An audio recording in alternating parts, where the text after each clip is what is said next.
रूस और यूक्रेन जंग में, उससे पहले आपको एक बड़ी खबर बता देते हैं। ओडेसा इलाके में यूक्रेन ने MiG-29 यानी MiG-29 विमान क्रैश हुआ है। रूसी ड्रोन पर हमले के दौरान विमान क्रैश हुआ। हवा से हवा में मार करने वाली मिसाइल से आग से ये हादसा हुआ है। तो ओडेसा इलाके में यूक्रेन का MiG-29 क्रैश हुआ है। रूसी ड्रोन पर हमले के दौरान विमान क्रैश हो गया।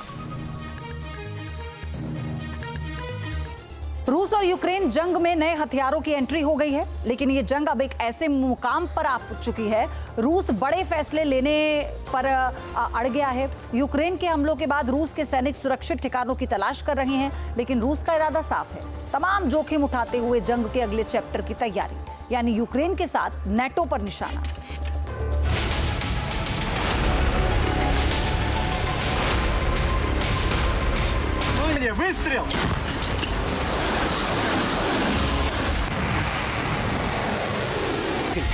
बड़ी संख्या में सेना जुटाने की कोशिश को नाकाम कर रहा है।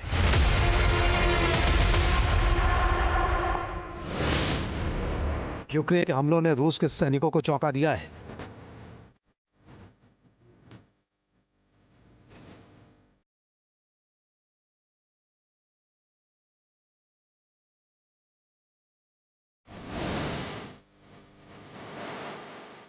रूसी सैनिक घनी झाड़ियों और पेड़ों के बीच छिपकर लाइन ऑफ कांटेक्ट के पास इकट्ठा हो रहे हैं। शॉटगन, मेटल रॉड और पेड़ की टहनी तक के जरिए यूक्रेन के ड्रोन हमलों से बचने के लिए रूस की सेना ठिकाने तलाश रही है।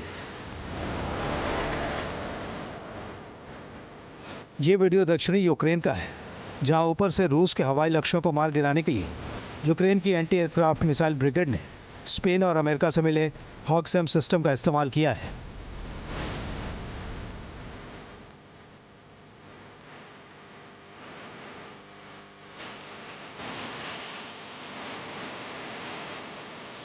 यूक्रेन का अटैक, रूस करता है टारगेट।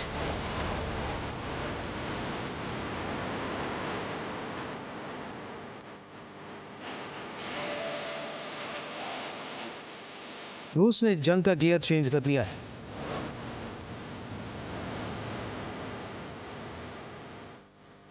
रूस यूक्रेन को आखिरी जख्म देने के लिए हर किस्म के जोखिम उठा रहा है।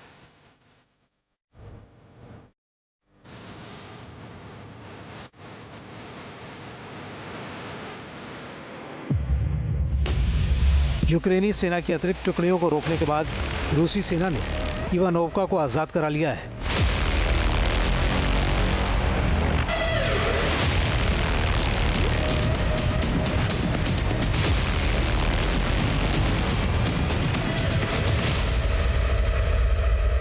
रूसी सैनिकों ने खार्कोव इलाके के इवानोव्का गांव पर कब्जा किया है। रूस के रक्षा मंत्रालय ने इस ऑपरेशन का वीडियो जारी किया है।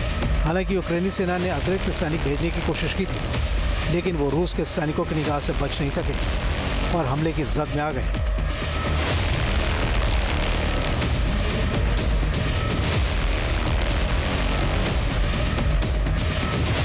रूस के सैनिकों ने इमारतों की तलाश ली और इलाके से बारूदी सुरंग और विस्फोटक सामग्री को हटाया।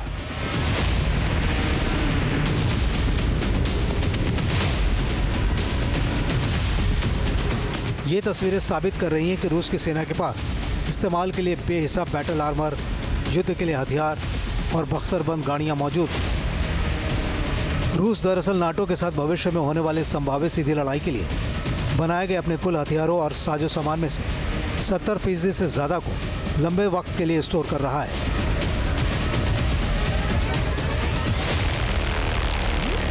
रूस की नौसेना ने P-800 मिसाइल को लेकर बड़ा दावा किया है। रूस ने कहा है कि ये मिसाइल किसी भी एयर डिफेंस सिस्टम को मार दे सकती है। साथ ही P-800 मिसाइल सभी एडवांस एयर डिफेंस सिस्टम को मार देते हुए बड़े से बड़े युद्धपोत को निशाना बना सकती है।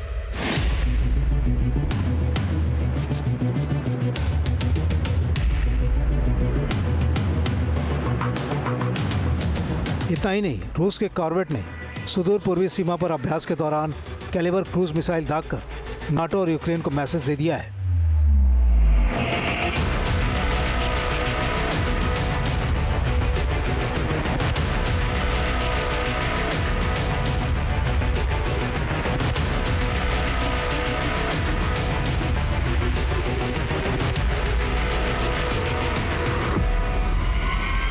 पैसिफिक फ्लीट के मुताबिक लाइव फायर अभ्यास में रूस के कामचटका इलाके में एक जटिल इलेक्ट्रॉनिक जैमिंग माहौल में किया गया।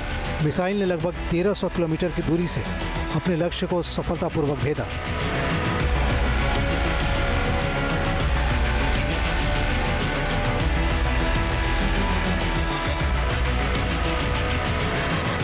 रूस आगे की जंग लड़ रहा है और तमाम रिस्क उठा रहा है। सवाल है कि यूक्रेन कब तक लड़ेगा।